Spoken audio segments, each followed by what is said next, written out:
Hello, Internet. It is Thursday night, the 16th.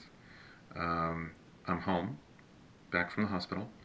So, to pick up where the last video left off, I went in for the CT scan, and sure enough, my surgeon was correct. The wires of the stent were cutting into my tumor, and that was causing the bleeding. So, no perforated bowel, thank goodness. And then they put me into observation to make sure that everything was okay. I basically just, spent the night at the hospital. Nothing special. Watched TV, played with my phone.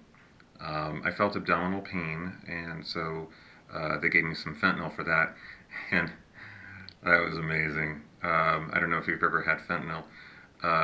It made me very disconnected and loopy and kind of giggly. And it was kind of fun.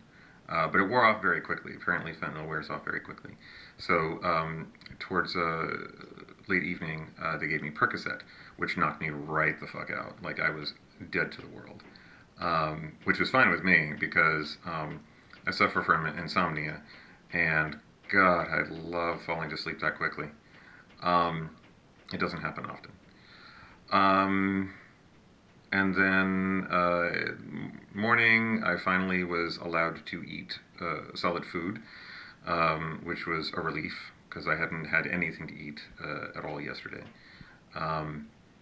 And it was French toast, which, I mean, it was hospital food, whatever, but I didn't care. I was so hungry.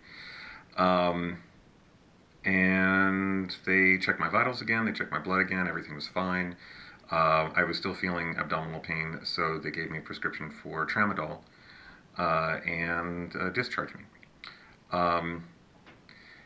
However, something I neglected to mention in the previous video, yesterday morning when I stepped outside to join my friend who was giving me a ride to the stent procedure, my car was missing. And that is because it was towed because of the snow emergency that we've got going on in the area, and I parked on the wrong side of the street. I completely forgot all about it. So that was my fault. And unfortunately, the priority yesterday was to get to that stent procedure on time, so I just had to leave it where I was. And then the whole emergency with the bleeding happened, so I kept putting it off, and so I didn't call until yesterday about it. So like I said, the hospital discharged me, but I couldn't find a ride to get to the garage, and they closed at 5. They discharged me at 3. But the hospital actually paid for a taxi to take me to the garage so I could get my car. And I just want to take one more opportunity to gush about how amazing that hospital is. Like, absolutely every single person there bent over backwards to help me, and I'm not special. They did it for everybody. That's who they are. I wish I could call them out by name, but I'm trying to maintain at least some level of anonymity here, so I can't say which hospital it is, but I'm going to give them one hell of a Yelp review if I can, because they were just phenomenally wonderful people.